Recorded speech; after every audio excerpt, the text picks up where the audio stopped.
ఒకే రోజు త్రిమూర్తుల సభలతో తెలంగాణ దద్దరిల్లిపోయింది. మోదీ, రేవంత్, కేసీఆర్ సభలతో రాష్ట్రం ఊగిపోయింది. ప్రచార పర్వం వేడెక్కింది. అయితే ముగ్గురు బడా నేతలు ఒకే తరహా విమర్శలు చేశారు. ఒకే తీరులో తీన్మార్ ఆరోపణలతో ఎలక్షన్ ఫీవర్ పెంచేశారు. ఇంతకీ ఏంటి ఆరోపణలు? ప్రధాని మోదీ, సీఎం రేవంత్, మాజీ సీఎం కేసీఆర్ల ప్రచారంతో తెలంగాణ దంగల్ వేడెక్కిపోయింది. ముగ్గురు నేతలు ఒకళ్లపై మరొకళ్లు ఆరోపణలు గుప్పించుకున్నారు. బీఆర్ఎస్ తో కాంగ్రెస్ దోస్తీ చేస్తోందని మోదీ ఆరోపిస్తే, మోదీ, కేసీఆర్ ఒకటేనంటూ రేవంత్ ఆరోపణలు గుప్పించారు. ఇక మోదీతో రేవంత్ దోస్తీ చేస్తున్నారంటూ ఆరోపించారు కేసీఆర్. ఓటుకు నోటు కేసును గతంలో బీఆర్ఎస్ తొక్కిపెడితే కాళేశ్వరం స్కామ్ ని ఇప్పుడు కాంగ్రెస్ తొక్కిపెడుతోందని ఆరోపించారు. బీఆర్ఎస్, కాంగ్రెస్ ల మధ్య దోస్తీకి ఇదే నిదర్శనమన్నారు. तो सरकार बनने के बाद इसकी जांच करने की बातें कर रही थी, लेकिन जैसे ही सरकार बनी कांग्रेस कालेश्वरम स्कैम की फाइलें दबाकर बैठ गई।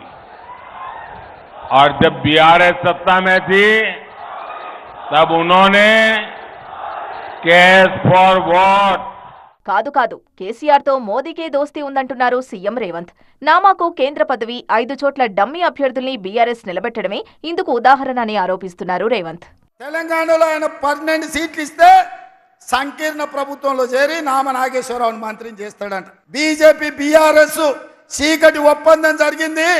మహబూబ్ నగర్, చేవెళ్ళ, మల్కాజ్గిరి, భువనగిరి, జహీరాబాద్, కరీంనగర్ లాంటి సీట్లు బీజేపీ వాళ్లకు అంతర్గతంగా చీకటి ఒప్పందంతో గెలిపించాలి.